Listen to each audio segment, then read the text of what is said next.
Bienvenidas y bienvenidos a un nuevo programa de Sentido Común. El día de hoy estaremos conversando una causa importante en materia de derechos humanos, pero que también atraviesa la historia de la transición de nuestro país. La mayoría de ustedes lo conocen como comandante Ramiro Mauricio Hernández Norambuena. Y para hablar en detalle sobre este caso, tenemos como invitado a uno de los abogados del caso, quien además es familiar, quien es Mauricio Menares Hernández. Bienvenido, Mauricio, muchas gracias por estar el día de hoy con nosotros. Muchas gracias a ti, Javier, por la invitación y al ciudadano por esta tribuna para poder difundir la situación de Mauricio.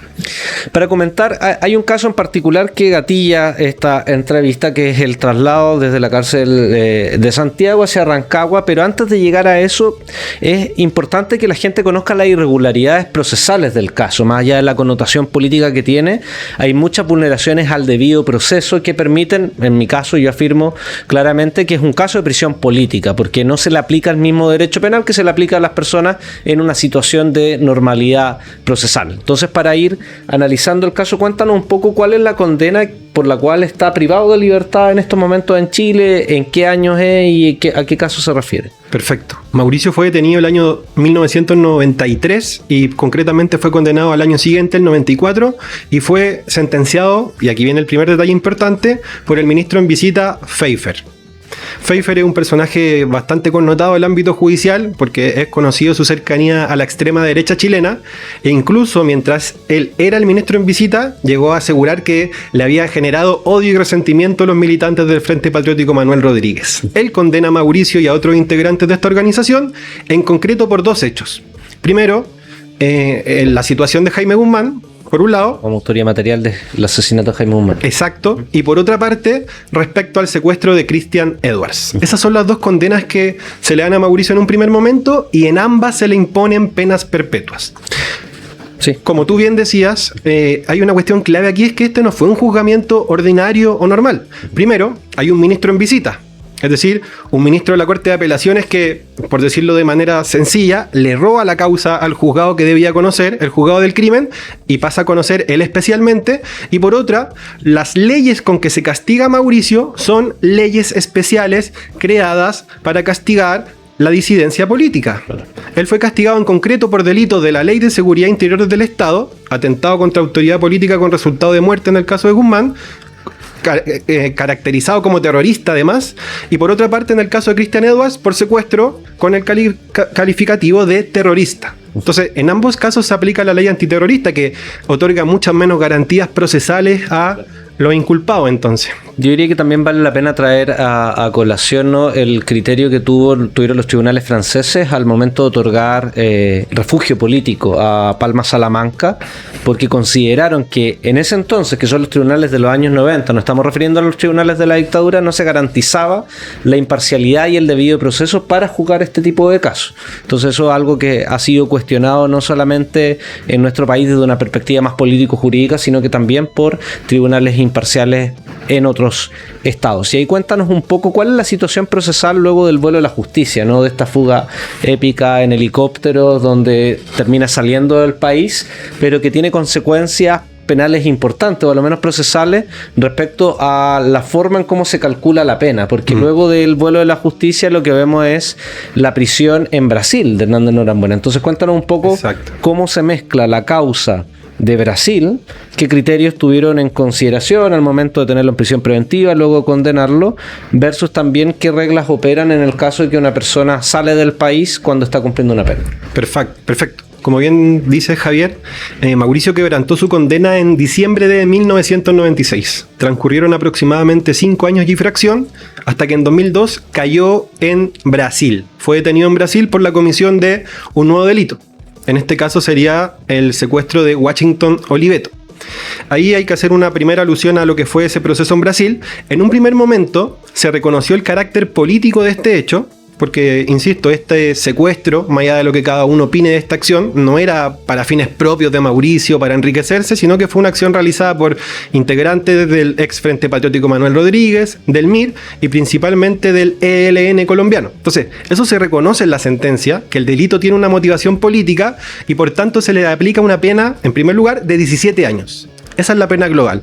Pero luego, la Fiscalía brasileña apela, los querellantes también. Washington Oliveto no es cualquier persona, sino que uno de los empresarios, o fue, ya está muerto, más poderoso de Brasil, y se desconoce por los tribunales superiores de Brasil el carácter político de este hecho y se le pasa a imponer una pena de 30 años. Que es el tiempo máximo que aplica la legislación brasileña. Exacto, el máximo. Se le aplica el máximo. Y ahí vienen cuestiones importantes, porque, y esto es clave, es difícil de entender, pero vamos a tratar de explicarlo. Mauricio está detenido en un primer momento, es juzgado, por lo tanto queda con la prisión preventiva brasileña, por el proceso que se estaba desencadenando, pero además, y esto es clave de entender, inmediatamente apenas fue detenido y Chile se entera, Chile solicita la extradición. Y además se le impone una prisión preventiva para fines de extradición en atención a la solicitud de Chile. Entonces, al mismo tiempo, él estaba purgando 2 prisiones preventivas. Hay quienes dicen, no, eso es imposible. Pero la cuestión es fácil de explicar. Si a Mauricio se le hubiera levantado la prisión preventiva brasileña, él hubiera seguido preso. Claro. Porque estaba en vigor la prisión preventiva para fines de extradición. ¿Qué pasó? Brasil concedió la extradición.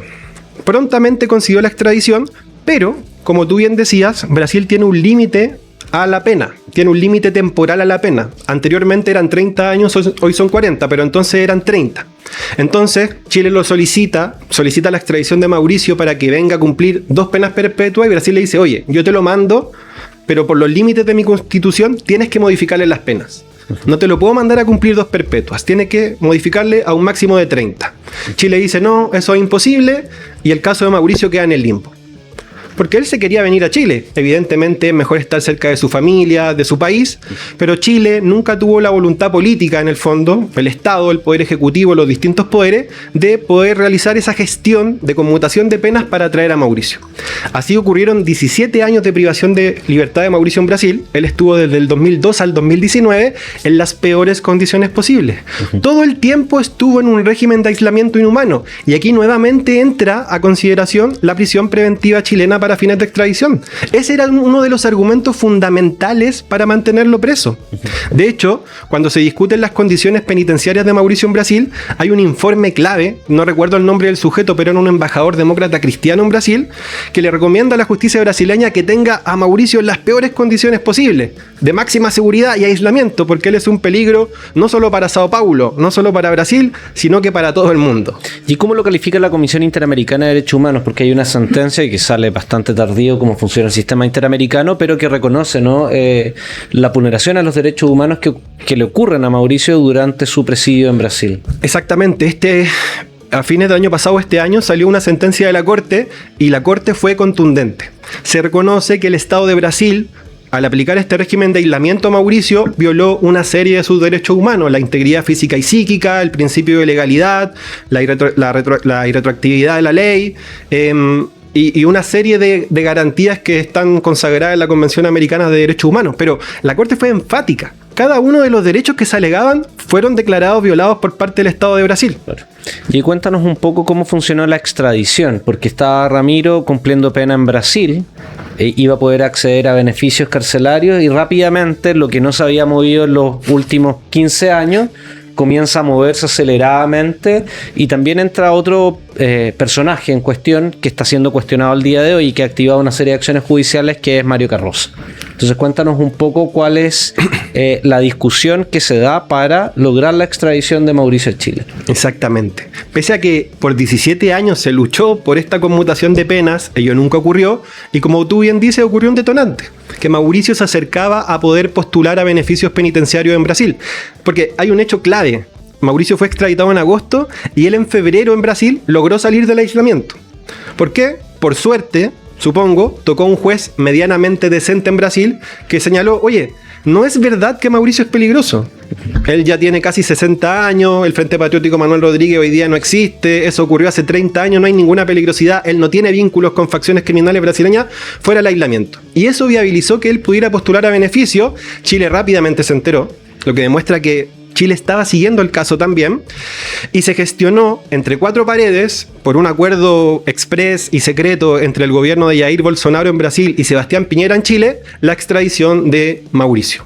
Esta extradición se verificó en agosto y, bueno, se firmaron compromisos, que esto es fundamental. Particularmente hubo 2 compromisos clave. Primero, Chile se comprometió a conmutar las penas. Brasil, es verdad, le vamos a sacar las perpetuas y lo vamos a convertir en un máximo de 30. Y segundo, por el acuerdo de extradición del Mercosur, Chile y Brasil, y esto hay acuerdos escritos de los ministerios de Relaciones Exteriores, se comprometieron a que Chile le iba a reconocer, le iba a abonar, le iba a descontar a Mauricio todo el tiempo que le estuvo privado de libertad para los fines de extradición. Según nuestra defensa, eran 17 años, que la prisión preventiva estuvo todo el tiempo, pero según Brasil eran 3 años y medio. Los 3 años y medio iniciales hasta que quedó firme la extradición. Eso se discutió y la manera de operativizarlo fue mediante una sentencia del ministro Mario Carrozza, que entonces era el ministro en visita de la causa. Sorprendentemente, primero Carrozza hace la conmutación de pena, porque era lo básico, y transforma las 2 perpetuas de Mauricio en 2 condenas de 15 años, 15 y 15, queda condenado a 30, pero Carrozza, y aquí viene la cuestión, una infracción flagrante a los acuerdos y a cómo funciona el poder en Chile, porque por más que Carrozza sea del Poder Judicial, el Ejecutivo representa a Chile en sus relaciones internacionales y había un acuerdo firmado. Omitiendo eso, Carrozza deliberadamente niega el abono. Niega esos 3 años y medio que se habían comprometido con Brasil. ¿Y cuál es el argumento? Es ridículo, francamente, de Carrozza. Es que según él, atender a que existirían 2 prisiones preventivas simultáneas sería violar los derechos humanos. Claro, exactamente, cuando precisamente eso fue lo que ocurrió en la práctica. Se violaron sus derechos humanos, efectivo, habían 2. Eso ocurrió. Pero volteando el argumento de los derechos humanos, Carrozza niega el abono de ese tiempo, que es un tiempo importante para un privado de libertad. Son 3 años y medio más o menos de condena. Y cuéntanos, ¿qué ocurre con Carrozza y cuáles son las sospechas que comienzan a surgir a propósito de las revelaciones del denominado caso Hermosilla? Porque el abogado que ha representado a la familia Jaime Guzmán durante gran parte de todo este procedimiento, de lo menos a esa fecha, era precisamente Luis Hermosilla. Entonces cuéntanos un poco cuáles son las sospechas que ameritan que ustedes presenten una querella no solamente contra el juez Carrozza, sino también contra otras personas que podrían haber estado involucrados en algún caso, me imagino, de prevaricación o algo por exactamente el estilo. Nosotros hemos presentado una querella en contra de Mario Carrozza, Luis Hermosilla y Guillermo de la Barra, ministro de la Corte de Apelaciones de Santiago. Primero, nuestras sospechas, nuestras alertas siempre estuvieron, porque a los pocos meses o años después de que Carrozza dicta esta sentencia en contra de Mauricio, a los pocos años es nombrado ministro de la excelentísima Corte Suprema. Muy curioso. No será el único factor, pero nosotros teníamos la intuición de que esto podía ser algo relevante y tomamos conocimiento cierto de estas sospechas cuando se filtraron por parte de los medios de comunicación el contenido de muchos de los mensajes de Luis Hermosilla, donde particularmente aparece nombrado Mario Carrozza. Y ustedes, oyentes, podrán ver si buscan en la prensa digital cómo Mario Carrozza, que era el juez, y Luis Hermosilla, que era el abogado de la familia Jaime Guzmán y además asesor del Ministerio del Interior, que es querellante en esa causa, coordinaba cuestiones con Luis Hermosilla, coordinaba nombramientos judiciales, pero también hay algunos mensajes que no se han filtrado, pero que el Mercurio incluso ya afirmó que existen, que ellos conversaron de la causa de Jaime Guzmán. Entonces, es sabido que hay mensajes a propósito de esta causa, pero ellos no han sido develados.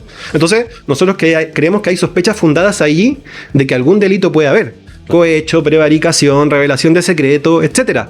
Porque es inaudito que se desconozca un acuerdo internacional con el Estado de Brasil y después nos enteremos que por detrás, en secreto, uno de los abogados y el juez que guiaba el caso estaban realizando coordinaciones y se debían favores. Ellos se hablan como amigos. Dicen, compadre, celebremos por nuestro hijo. Entonces hay una... ¿Qué diligencias se han realizado en esa causa? ¿Hace cuánto presentaron la querella? Nosotros presentamos la querella hace algunos meses y la verdad es que la Fiscalía no tuvo una respuesta muy activa, debo ser sincero, a diferencia de otros de estos casos de corrupción en que se ha dado el caso a unidades anticorrupción de la Fiscalía. Dale, reporta el otro día de diligencia. Exacto, a fiscalías regionales. En este caso todo ha sido muy discreto. Y de hecho, nuestra causa no la tiene una fiscalía regional, sino que una fiscalía local. No hubo diligencias, hasta que hace algunos días en El Mostrador salió un reportaje a propósito de que esto estaba sin mayor movimiento e inmediatamente ahí se movió la Fiscalía y se ha comunicado para discutir y ver la posibilidad de ejecutar algunas diligencias, que no son difíciles, lo mínimo es traer a esta carpeta los antecedentes que hay, porque los chats de Hermosilla están en poder de la Fiscalía, es solo traerlos para esta causa y que podamos revisar qué es lo que hay allí. Claro. Y cuéntanos también ya cuáles son los aspectos de la situación carcelaria de Mauricio una vez que extraditado a Chile. ¿Qué conflictos han tenido con el Estado de Chile, especialmente en Gendarmería, y sobre todo el último episodio de traslado? ¿Base qué argumento Gendarmería decide trasladarlo de Santiago a Rancagua? Perfecto. Desde que Mauricio es extraditado a Chile, él en un principio estuvo en un régimen de aislamiento. Nuevamente, de inmediato se le clasificó en la Unidad Especial de Alta Seguridad, UEAS, que sería el heredero de la cárcel de alta seguridad. Se le tuvo allí en el régimen de máxima seguridad, aproximadamente hasta mediados de 2021. El 2021 él sale de ahí, no por una concesión gratuita, sino porque esa cárcel tenía problemas estructurales y había que remodelarla. Gendarmería los toma, no solo a él, sino que a todos los presos, y los lleva a la cárcel de Rancagua, a un régimen de alta seguridad. Pasó el tiempo, Mauricio estuvo largos años en Rancagua, y en razón a que los propios gendarmes se dieron cuenta de que él no era un peligro para la seguridad de la cárcel, ni del país, ni todos esos shows que se montan, dijeron, bueno, Mauricio está súper bien, es un adulto mayor, pasémoslo a un régimen normal. Y él, hasta hace algunos meses, estaba en un régimen relativamente ordinario. La cárcel de Rancagua, de todas formas, está clasificada como una cárcel con altos requerimientos de seguridad y operatividad, pero estaba en un régimen ordinario. Hasta que, hace algunos días, después de la cuenta pública, sin previo aviso y sin que Mauricio haya cometido una falta disciplinaria, eso es importante recalcar, se le trasladó de manera arbitraria al que sería el heredero de ese UEAS que yo les decía, al Recinto Especial Penitenciario de Alta Seguridad, REPAS, que es un régimen penitenciario de alta intensidad. Hay muchos menos derechos y condiciones para las personas privadas de libertad. Por lo pronto se reducen las visitas, no hay visitas conyugales, no hay acceso de libros. Todos los traslados son engrillados, la celda no tiene vidrio, no tiene protección, por lo que entra el frío todo 24/7. Entonces son condiciones sumamente severas para Mauricio y que no se justifican. Porque uno podría pensar, bueno, esto fue porque a él lo sacaron de allí y ahora lo regresan, pero solo lo regresaron a él y se habían llevado a 90 internos. Y por lo demás está hoy... ¿Y los otros 90 qué ocurrió con ellos? Siguen en Rancagua. Y ahí hay entre medio Tren de Aragua y otras organizaciones, pero solo a Mauricio se le toma y se le trae para acá. Y por lo demás, no sé si recordarán que Mauricio el año pasado ya fue llevado al REPAS. Después de que estuvo enfermo, no sé por qué, debe ser gestión de Gendarmería, lo metieron al REPAS. Se hicieron las gestiones y el propio Departamento de Derechos Humanos de Gendarmería de Chile, parte de la institución, dijo que Mauricio no debería estar ahí. Porque ese recinto es para internos altamente refractarios a la institución penitenciaria o que pertenecen al crimen organizado. Y Mauricio no reúne ninguna de esas condiciones. O sea, está siendo tratado de peor forma que los propios integrantes del Tren de Aragua por parte de las prioridades de este gobierno, ¿no? Cuéntanos ahí, Mauricio, cuáles son las acciones pendientes a nivel jurídico para que la gente pueda ponerle atención, y también cómo va la campaña de Libertad para Ramiro, en la cual ustedes también son parte. Perfecto. Bueno, por una parte, su familia ha realizado gestión administrativa para saber el motivo del traslado. Y ridículamente lo único que ha dicho Gendarmería es que este obedece a que este es un personaje de alta connotación pública. Como si ser famoso llevara a necesitar un régimen de aislamiento y de máxima seguridad. Y por otra parte, en el terreno judicial ya hemos interpuesto como defensa un amparo ante el juez de garantía. Eso hoy día está en conocimiento por el 7º Juzgado de Garantía de Santiago, que ha oficiado a Gendarmería de Chile para que explique el traslado y diga las posibilidades de regreso a Rancagua, y una vez que se reciba ese informe, se va a citar audiencia.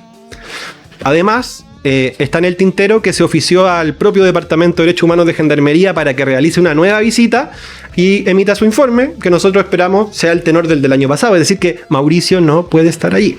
Claro, esperemos que sea resuelto de esa forma. ¿Y actividades en torno a la campaña Libertad Ramiro? ¿Cuáles son los pasos o actividades que están desarrollando? En términos generales, en Valparaíso ya se realizó una protesta en Gendarmería y prontamente en Santiago habrán convocatorias de protesta y actos medianamente públicos de difusión. No están publicados todavía, pero prontamente por las redes sociales de los grupos que solidarizan con Mauricio, que pueden buscarlo en Instagram, Te Queremos Libre, Ramiro a la Calle, se van a estar difundiendo estas actividades prontamente en la región metropolitana. Bueno, Mauricio, muchas gracias por las claridades que nos aporta respecto a los elementos procesales y penales del caso, porque no solamente hay una dimensión respecto al simbolismo político que significa la causa de la libertad para Ramiro, sino que también hay atropellos y vulneraciones a los derechos humanos constatados en el caso de Brasil por la propia Corte Interamericana, en el caso chileno por la propia Unidad de Gendarmería también, que es consciente de las vulneraciones que se están realizando, y una vez más Kast insiste en perseguir lo que es la disidencia y en lugar de estar destinando esos recursos a la persecución del real crimen organizado, Tren de Aragua y otras organizaciones criminales, la ocupa para perseguir, ¿no?, a alguien que representa un simbolismo político y reverencia frente a las acciones de la dictadura. Así que nuestra solidaridad con Ramiro, y también exigimos su libertad. Muchas gracias, Mauricio. Gracias, Javier.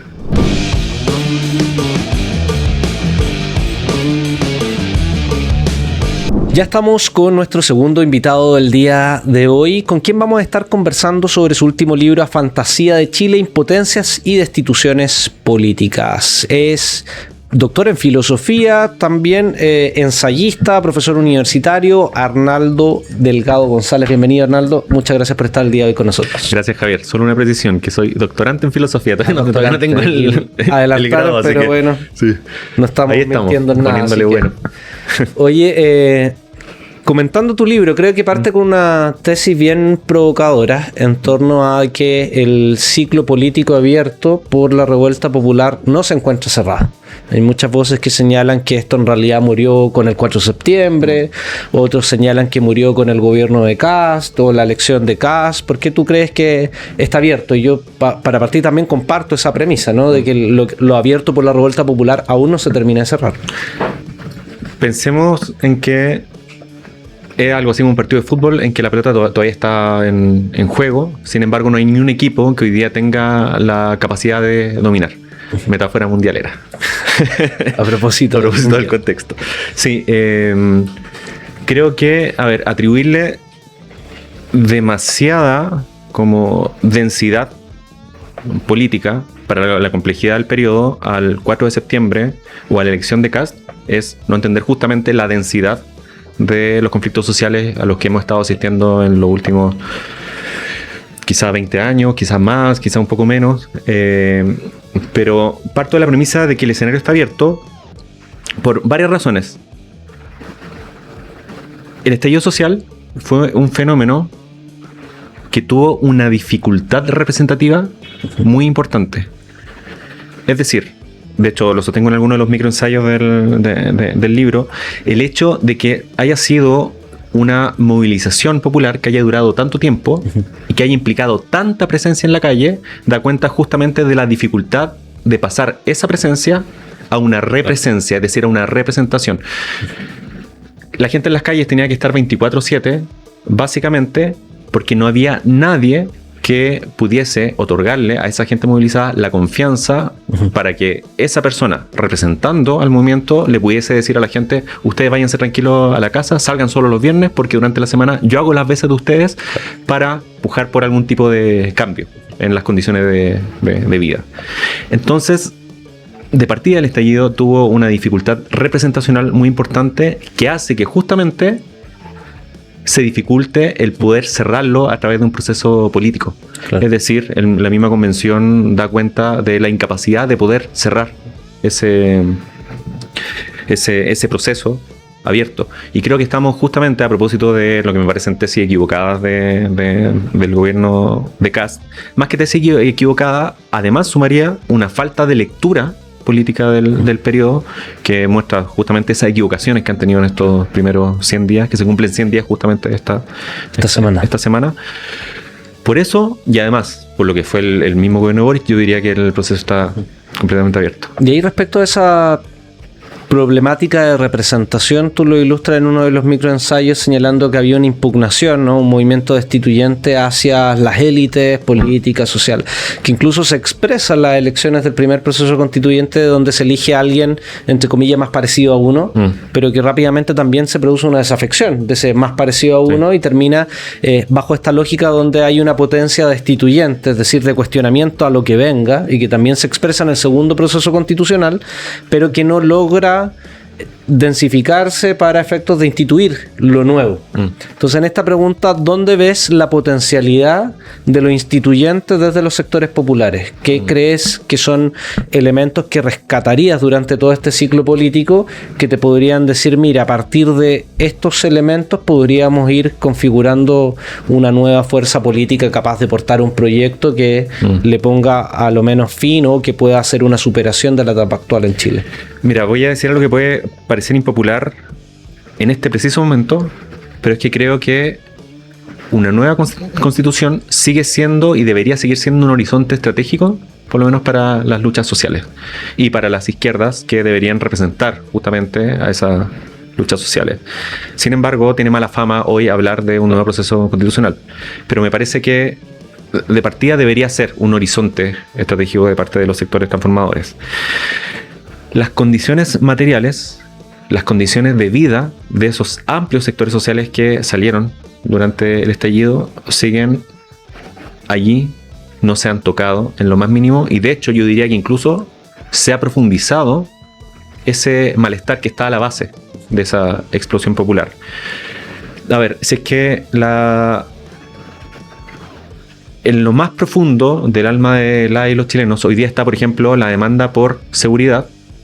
Hoy día estamos en un momento en que la seguridad se ha debilitado incluso aún más que en el gobierno de Boric.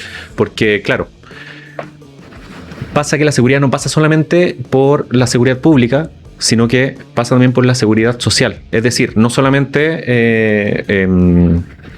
tener la seguridad de que no me van a matar si salgo a la calle de madrugada, por ejemplo, sino también tener la seguridad de que voy a poder llegar a fin de mes con mi sueldo, de que la AFP no me va a matar de hambre, de que el ambiente que estoy respirando no me mata de a poco.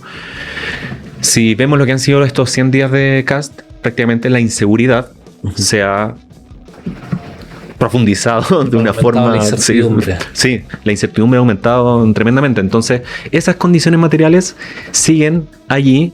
El asunto es cómo, y aquí quizá sin tener una respuesta clara, también adhiero un poco a tu pregunta y hago tu pregunta aparte justamente de lo que yo estoy tratando de responderme, que es cómo hacer que estas condiciones puedan producir un nuevo intento instituyente, es decir, un nuevo intento de instituir no solamente nuevas instituciones, por lo que entendemos tradicionalmente por instituciones, sino que cómo instituimos organización. Claro. ¿Y cómo ves también esta representación de lo que fue la revuelta popular, no en una clave de izquierda-derecha, donde la gente se reivindicara dentro de una tradición política militante, pero sí había un etos, yo diría doble dimensión, de la categoría pueblo, ¿no? De reconocerse dentro de un pueblo, sin tener tan claro cuáles son los márgenes, la pertenencia, pero que desplaza un poco esta categoría de clase media, que también fue uno de los grandes conceptos que casi toda la población se comprendía, desde un Piñera hasta un trabajador excluido del sistema laboral, versus también por la reivindicación de la trayectoria de los chileno, entre comillas, que esta visión un poco más nacional popular, que se ha visto en otros procesos en América Latina, rememorando la imagen de Bolívar, de los libertadores, y apropiándose también de estas figuras que en algún momento eran contemplados por los sectores más nacionalistas de la élite, pero que en Chile en su momento también hubo una tradición, y que incluso si uno ve las campañas de Allende, veía la imagen de O'Higgins, de Carrera. Durante la dictadura recobra mayor importancia la de Manuel Rodríguez, aunque siempre ha sido alguien presente en las luchas del pueblo. Entonces, ¿cómo ves esta composición en torno al elemento popular y específicamente también el nacional popular revelado en la revuelta, y qué potencialidad también le ves en esta discusión sobre cómo se instituye lo nuevo? Creo que una cosa es cómo nosotros vamos categorizando, por ejemplo, los fenómenos de acuerdo a nuestros orígenes disciplinares, y podamos entender de que existe, por ejemplo, la división de clases, existe o divisiones sociales que hacen que hablemos de ciertos sectores y los nombremos como populares y a otros no populares. Creo que esa es una cosa, pero otra también es qué tan convocado se siente esa persona común y corriente a ser amparado, de cierta manera, en una especie de identidad como la de clase, como la de pueblo, etc.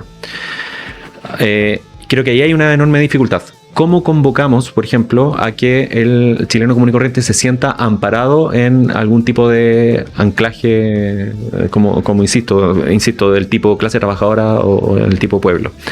En el caso de cómo he hecho yo la lectura de estos últimos 6-7 años, y también la propuesta que profundizo en mi trabajo de filosofía política, es que pueblo particularmente no deberíamos concebirlo necesariamente como una identidad fija y estable que convoque inmediatamente a las personas a ampararse, digamos, como claro, reconocerse o reconocerse inmediatamente en la categoría, sino que pueblo lo pienso más como una forma de relación política, una forma de estar juntos que no se opone necesariamente solamente a las élites, en una relación vertical, élites arriba, pueblo abajo, sino que se tensiona con una forma relacional vertical. Ya voy a explicar esto, pero me refiero particularmente a la ciudadanía. ¿Nos reconocemos como pueblo o nos reconocemos como ciudadanos? Y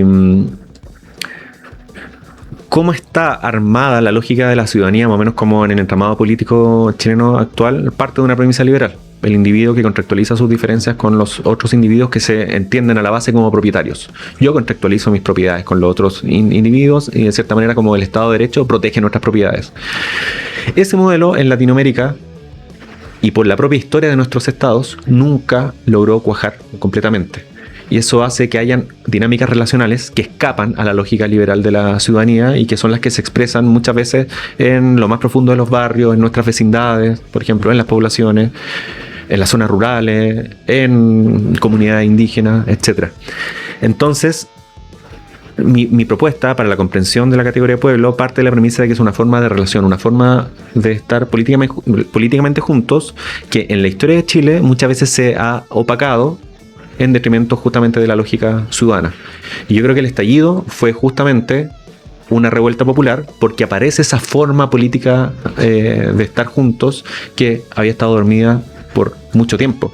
O sea, probablemente la última vez que estuvo despierta esa forma de relación popular fue quizá en las protestas de los 80 contra la dictadura. Claro. Lo estoy diciendo más como abuelo de pájaro, sin tanto detalle. Pero el asunto es que ese etos popular que se reivindicó durante el estallido, que hizo que apareciera un lienzo que decía nos volvemos a llamar pueblo, justamente, se comenzó a tensionar con otro etos reivindicado particularmente por las derechas y los sectores conservadores, que fue el etos nacional, pero bajo una noción de lo nacional que tiene que ver con una delimitación de pertenencias y no pertenencias, prácticamente una inmunidad política que a cualquier tipo de ente extraño lo considera un agente patógeno que debe ser eliminado. Y ese es justamente el etos que reivindicó la derecha en su Consejo Constitucional y que está reivindicando hoy día en el gobierno de Kast. Entonces, claro, me parece que hoy día el etos nacional está particularmente agarrado por las derechas, y si es que los sectores transformadores quieren hacerse justamente de ese etos nacional, tienen que haber una disputa muy grande para reivindicar justamente a figuras como O'Higgins, por ejemplo, como Manuel Rodríguez, etcétera. Incluso al mismo Prat cuando aparecen estas como otras lecturas de que era más bien un liberal de izquierda para la categoría política. Sí. Marxista no era, pero sí era progresista para lo que podría haber sido la época. Sí. Y ahí, Arnaldo, ¿cómo ves también esta caracterización de lo que fue el gobierno de Boric? Que tus microensayos atraviesan, ¿no?, principalmente el periodo en que gobierna Boric, y hay algo una frase que aparece frecuentemente, ¿no?, dialogar hasta que duela, como una máxima de alguien que pregonaba transformaciones mucho más profundas. Entonces, ¿cómo evalúas el gobierno de Boric respecto a la promesa de lo que ellos creían que iban a hacer?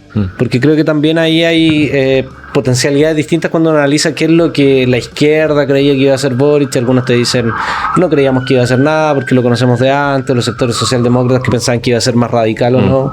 Pero ¿cómo analizas el proyecto respecto a lo que el propio proyecto prometía y cómo termina capitulando y estableciendo estas máximas, quizás hasta en peores condiciones que la concertación, respecto a cuál era la alianza a la derecha o la propia agenda que termina restaurando, por ejemplo, la fuerza policial después de haberla criticado, y en materia económica la reforma de pensiones uno podría ver algo similar?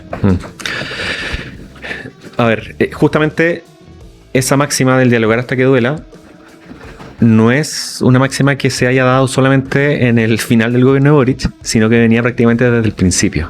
Venía, y creo que está dada por una comprensión particular de la política, que parte de la premisa de que todos los actores democráticos tienen algo así como el mismo lugar, un lugar equivalente, y que en esa situación de equivalencia pueden llegar a las respectivas negociaciones. Pero si vuelvo a algo que te decía en la respuesta anterior, en Latinoamérica, por la lógica de los estados, por la lógica de la institucionalización de la política y la participación de diversos sectores políticos, nunca ha habido una especie de campo equivalente que haga que los actores dialoguen de forma igual o de forma semejante. Entonces me parece que la lógica del dialogar hasta que duela parte de una premisa un poco como equivocada con respecto a lo que es el contexto político latinoamericano en general. Y también me parece que parte de la equivocación de otorgarle excesivo reconocimiento político a un sector que estaba profundamente impugnado y que además se bregó durante muchos años por hacer cada vez más potente esa impugnación. Es decir, es una impugnación que venía también hace ya décadas. No sé, pienso en el movimiento estudiantil de 2006, de 2011, el movimiento Norma FP, etcétera, que impugnaba a un sector político, y de cierta manera el estallido logra cuajar esa impugnación que venía en proceso, y la lógica del dialogar hasta que duela de cierta manera relativizó esa impugnación, dándole, como dije, una validez inmerecida a un sector de la población provocadora del malestar que resulta en la revuelta popular, y que justamente hace que muchas de las cosas que eran más sentidas por la población terminen siendo negociadas. Ojo, no me refiero con lo que he dicho hasta ahora de que hay que evitar el diálogo, sino que hay que preguntarse cómo el diálogo se inserta tácticamente dentro de un horizonte estratégico. Y eso es lo que el gobierno de Boric no tuvo. Eso provocó que, por ejemplo, durante los primeros más de 100 días del gobierno de Boric no haya habido gran movimiento político por parte del gobierno esperando a ver qué pasaba con la convención. De hecho, una de las críticas que hago en el libro es que el gobierno de Boric tercerizó la disputa política a través justamente de la lógica del diálogo hasta que duela, tercerizó la disputa política dejándola a sede exclusiva de la Convención Constitucional.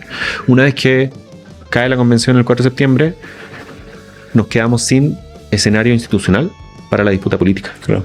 ¿Cómo ves, todos son generales después de la guerra, pero cómo ves la hipótesis contrafactual en torno a que si Boric hubiese aprovechado esos primeros meses para implementar simplemente la agenda y que la constituyente hubiese sido la cristalización de ese avance en determinados temas que iba logrando el Congreso, que en algunos casos, de hecho, si uno rememora, gran parte de la eliminación de los enclaves autoritarios respecto a lo menos al quórum fue realizado por ese Congreso, donde no había mayorías, pero había cierto miedo a que la constituyente fuera por todo. ¿Le veías espacio a implementar medidas, por ejemplo, como las que está haciendo Kast ahora, que los primeros 100 días te está tirando toda la carne a la parrilla en torno a las reformas económicas y laborales que quiere sacar adelante?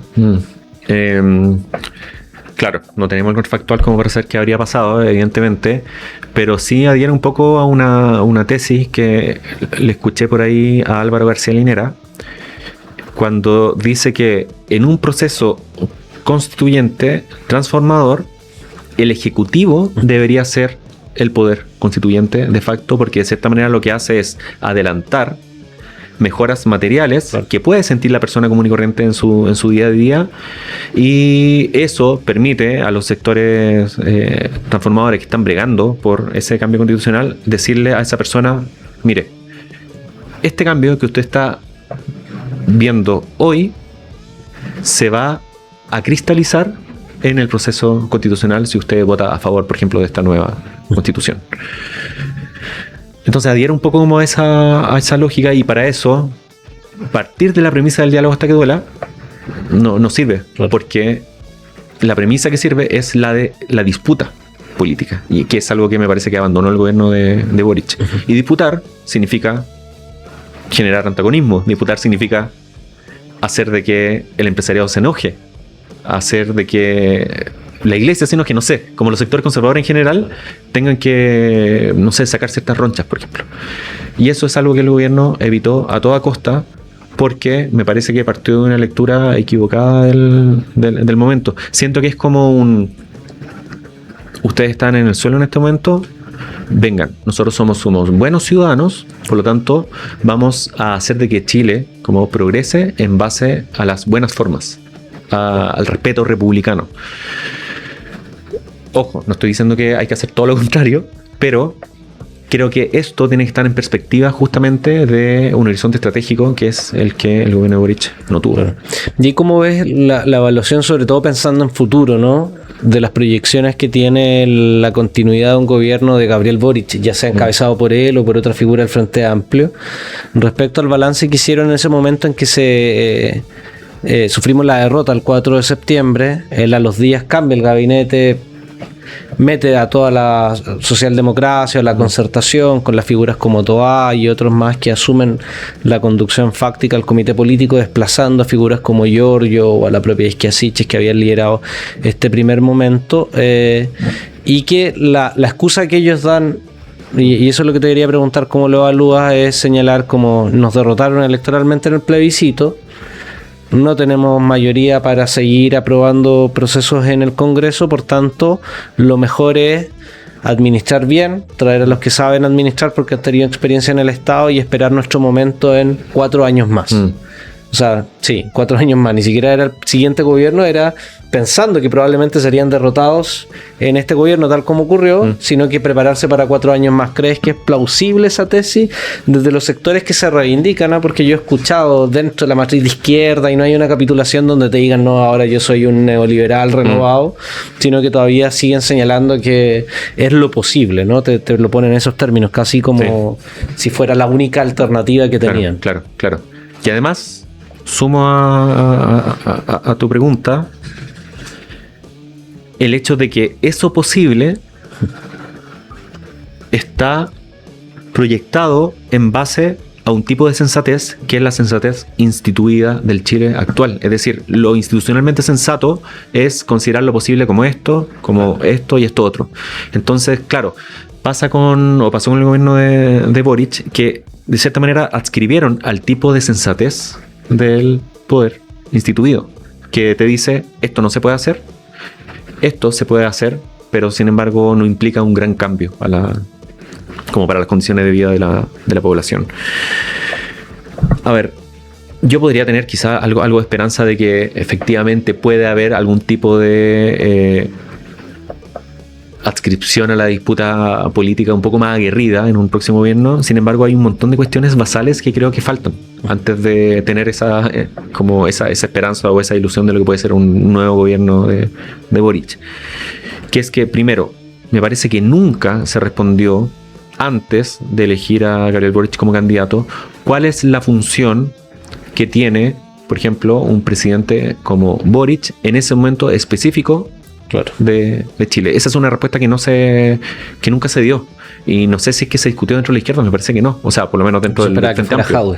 Claro, me parece que nunca se discutió en esos términos. ¿Cuál es la función política que tiene, por ejemplo, un presidente del Frente Amplio en este momento preciso de la historia de Chile? Eso nunca se respondió. ¿Se va a responder para el próximo periodo? Vamos a ver. Pero si es que parten de la premisa de que la sensatez a la que adscriben es la sensatez de lo instituido, no debería por qué ser distinto un segundo gobierno Boric al gobierno que ya tuvo. Claro. Y ahí hay una premisa también que surge, en realidad es parte de los elementos de análisis donde citas a Kaiser, en el cual señala la crisis de la democracia representativa como un mecanismo efectivo para resolver los problemas sociales del Chile actual. Y si uno lo mira, Claro, la ultraderecha lo dice con propiedad, no cuestiona la democracia representativa actual con cierta deriva autoritaria y no representa problemas al hacerlo, al momento de eliminar esta ficticia separación de poderes, nombrando a jueces, pidiendo la destitución de jueces, interviniendo en el legislativo, ¿no? Como una guerra frontal de hacerse del poder institucional sin tapujos, pero por otro lado la izquierda, y esta es la pregunta, ¿cómo ves esta crítica a la democracia representativa por no representar a todos? Pero también hay cierto temor, ¿no? De cuestionar a las instituciones judiciales, en el caso nuestro a la propia Contraloría y aquellos poderes institucionales que ni siquiera se resuelven en elecciones, pero sí determinan el margen de acción de un gobierno de transformación o de cambio. ¿Cómo verías tú el debate sobre la democracia representativa y qué elementos destacarías que podrían ser caminos del pueblo para romper con esos límites? La democracia representativa está evidentemente en un gran problema hoy en Chile, y es que la gente no valora la democracia en función a lo que la democracia significa en un manual de filosofía política. La gente valora la democracia en función a cómo vive esa democracia en el día a día. Y hoy día, evidentemente, la democracia que tenemos, la democracia representativa que tenemos en Chile, no da abasto para hacerse cargo de los problemas que aquejan en el vivir más cotidiano a las personas comunes y corrientes. Entonces el desafío es cómo valorar la democracia si efectivamente la democracia hoy día, la chilena al menos, no está dando abasto. Ojo que esto me parece que es súper importante. Cada vez que hablemos de democracia, cada vez que hablemos de Estado, tenemos que pensar en cómo ese Estado está materializado concretamente en el día a día y cómo esa democracia está materializada en el día a día. Entonces siempre pienso en un Estado con apellido o una democracia con apellido. Por eso cuando hablo de democracia en el libro, hablo de la democracia chilena actual, que efectivamente no está dando abastos para solucionar los graves problemas que tiene la población. Por eso mismo hubo un proceso constitucional para afinar justamente esa democracia que hoy día no es suficiente. Entonces, claro, con la democracia que tenemos, ¿cómo le hacemos frente a los discursos autoritarios que está imponiendo en la agenda la derecha?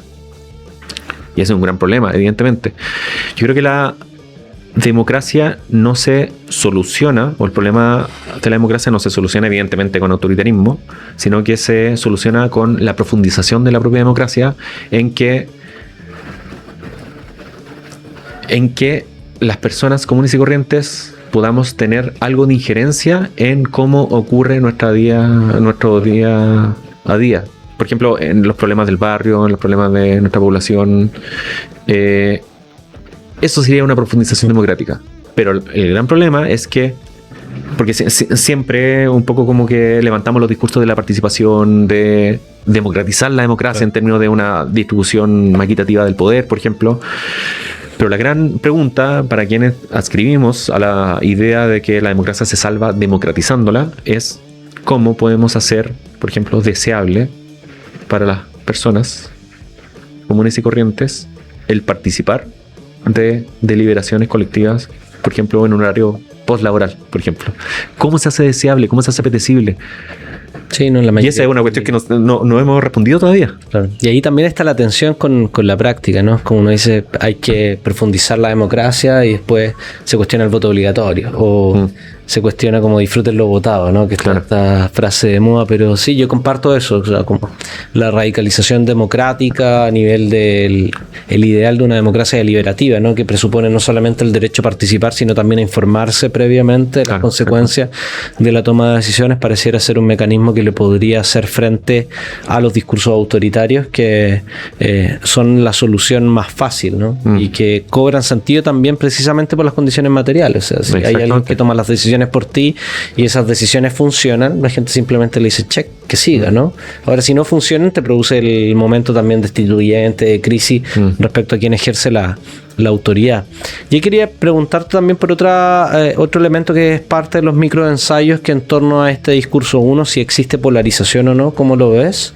Y por otro también, si es que crees que hubo una derechización, que en los ensayos lo tratas, pero quisiera ver cuál es tu respuesta ahí a Nelly Richard, con quien polemizas un poco, ¿no? En torno a los microensayos. Voy a polemizar con cualquier persona que diga que Chile se volvió de derecha, porque no creo que hoy día, justamente a propósito de este ánimo destituyente, que desde el fondo del corazón grita que se vayan todos, absolutamente todos. No creo que haya hoy día fuerza política con la capacidad de proponer certeza y certidumbre y cobijar de cierta manera esa inseguridad que tiene el chileno común y corriente. No lo logró la izquierda a través del gobierno de Boric, no lo logró los sectores transformadores a través de la Convención Constitucional, no lo va a lograr Kast.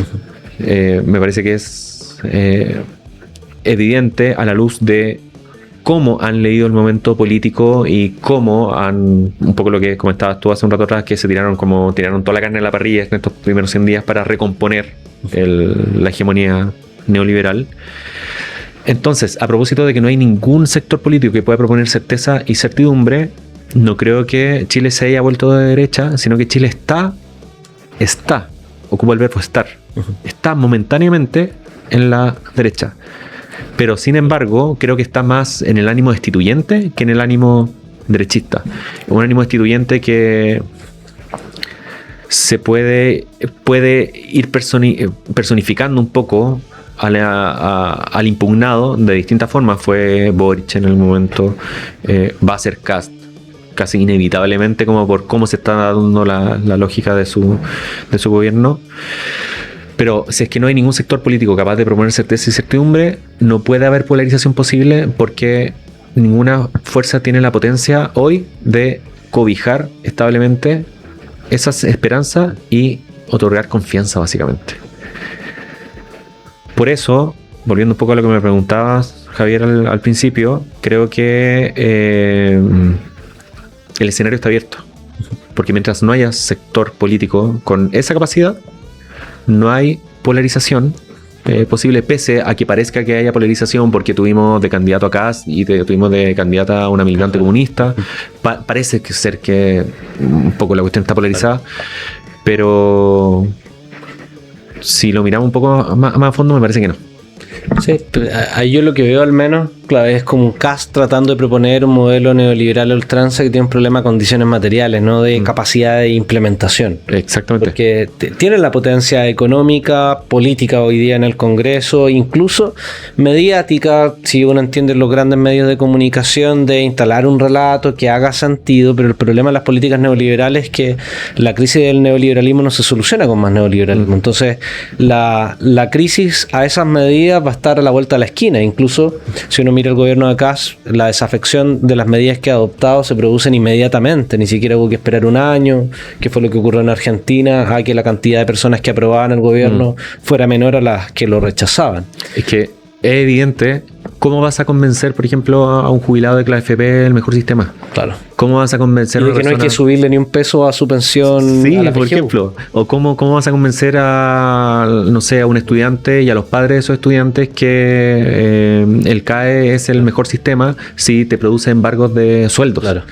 O sea, la gran dificultad de Kast y de las derechas es convencer a la población y reencantarla con un modelo que está agotado y cuyo agotamiento es lo que produce justamente el malestar. Ajá. Sí, sin lugar a dudas va en esa línea, y quería preguntarte para ir cerrando la entrevista, ¿no? ¿Cómo te imaginas este escenario post-neoliberal o post-capitalista en base al Chile actual? ¿Qué elementos crees que es necesario que una izquierda o un sector político con vocación transformadora, o quien quiera representar parte del pueblo, a lo menos, o el pueblo en su conjunto, debiese tener en consideración para un escenario o constituyente, que es mucho más lejano, o electoral, poniéndolo en el ciclo ceteris paribus, es decir, que nada cambie y que entre años más haya elecciones y se presentan distintas alternativas al respecto? Creo que es una pregunta muy difícil.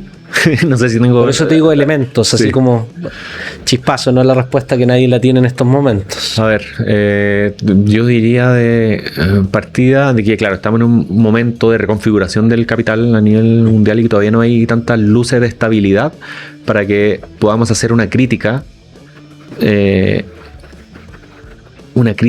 como contextualizada que permita vislumbrar las formas de organización. A ver, no, mejor me corrijo. No las formas de organización, sino que los horizontes estratégicos para su superación, mejor dicho, porque las formas de organización creo que no distan de lo que debería ser una organización popular en la historia. Creo que para cualquier tipo de cambio importante es preciso el músculo social. Y ese músculo social se ejercita solamente a través del trabajo cotidiano con las comunidades y a través de la organización cotidiana. Por eso a mí me parece que puede ser tan interesante los trabajos voluntarios que de pronto hacen ciertas militancias, por ejemplo, para intentar crear ciertas condiciones también de conexión con esos dolores que están en las personas comunes y corrientes. Y además, en términos instituyentes, me parece que estamos en un momento en que se debería recurrir más al espacio estatal menos impugnado, que creo que es el municipio, el gobierno local. Claro. Yo diría que estamos en un momento casi como de repliegue, donde el municipio debería ser ese espacio de construcción lenta. Pero claro, pasa que obviamente las ligas mayores como las diputaciones o el gobierno central terminan siendo, no sé, pues, mucho más atractivo para quienes quieren figurar, básicamente. Pero hay veces en que es más preciso tener un cuadro político en el barrio que tenerlo en el gobierno central. Y me parece que el municipio es ese espacio no completamente impugnado que permite una construcción desde abajo, lenta, y que produce efectivamente músculo. Bueno, Naldo, muchas gracias y creo que también tu título de A Fantasía ha dado un poco en el clavo, ¿no?, de la situación en la que nos encontramos, que cuesta pensar en estos nuevos imaginarios de capacidad creativa, no partiendo desde cero, pero a lo menos imaginando que podemos hacer algo distinto que simplemente presentarnos a elecciones con un programa de gobierno de izquierda que no supera, ¿no?, la crisis más profunda que se arrastra en nuestro país, que yo creo que el libro refleja bien esa discusión que a algunos no les gusta dar, ¿no?, porque son más complejas, requiere mayor capacidad de análisis, de reflexión, de creación, y creo que nos tienen en ese círculo, ¿no?, de pensar solamente en la próxima elección, de ver cuántos votos hay, de qué discurso pega, y de simplemente invocar la emocionalidad para efectos de la conquista del voto y no de la construcción de proyectos populares que sean capaces de transformar la realidad. Así que te agradezco, Arnaldo, por estar el día de hoy comentando tu libro con nosotros. Felicitaciones por el trabajo realizado y esperamos tenerte también en nuevos programas de Sentido Común. Bueno, gracias a ustedes.